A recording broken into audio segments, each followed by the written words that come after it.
Good morning everyone. आज के देखाबो आमार फार्मे आमी जैव निरापत्ता बा बायोसिक्यूरिटी किभाबे मेनटेन करी।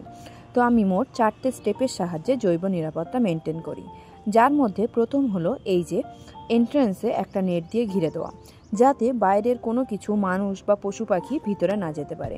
দ্বিতীয় হলো ফার্মের জন্য একটা সেপারেট জুতো রাখা।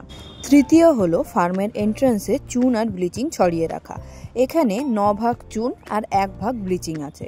এটা ভালো করে আমি ফার্মের এন্ট্রান্সে ছড়িয়ে নিলাম।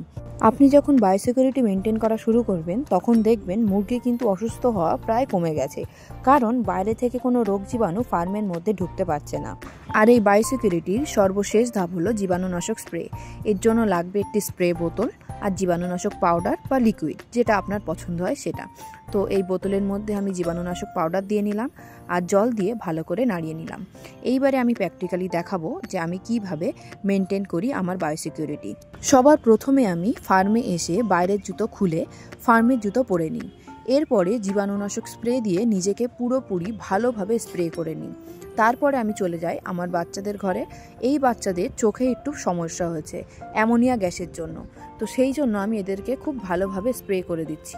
এদের চোখে সমস্যা হওয়ার একটাই কারণ যে মাঝে আমাদের এখানে প্রচণ্ড ঠান্ডা পড়েছিল, তো সেই জন্য আমি কদিন পর্দা তুলে নিই, তাই ঘরের মধ্যে অ্যামোনিয়া গ্যাস হয়ে এদের চোখে হালকা সমস্যা হয়েছে। আমি প্রতিদিন সকালে পুরো ফার্মটা স্প্রে করি, কিন্তু আমি এদেরকে প্রোবায়োটিক খাওয়াচ্ছি, সেই জন্য আমি আজকে এদেরকে স্প্রে করব না। আর এই হলো সেই প্রোবায়োটিক। এটা কিন্তু আমার বাড়িতে বানানো, কারণ যদি আপনি দোকান থেকে প্রোবায়োটিক কিনতে যান দেখবেন প্রোবায়োটিকের দাম কিন্তু অ্যান্টিবায়োটিকের থেকেও বেশি। সেই জন্য আমি বাড়িতে প্রোবায়োটিক বানাই। আপনাদেরকে যত সম্ভব আমি কোনো একটা ভিডিওতে এটা বানানো শেখাবো। এটা বানানো খুবই ইজি আর খুব কম খরচায় হয়ে যায়।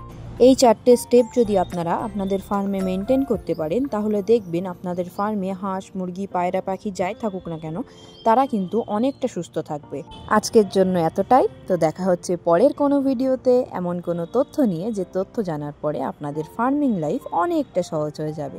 ততদিন ভালো থাকবেন।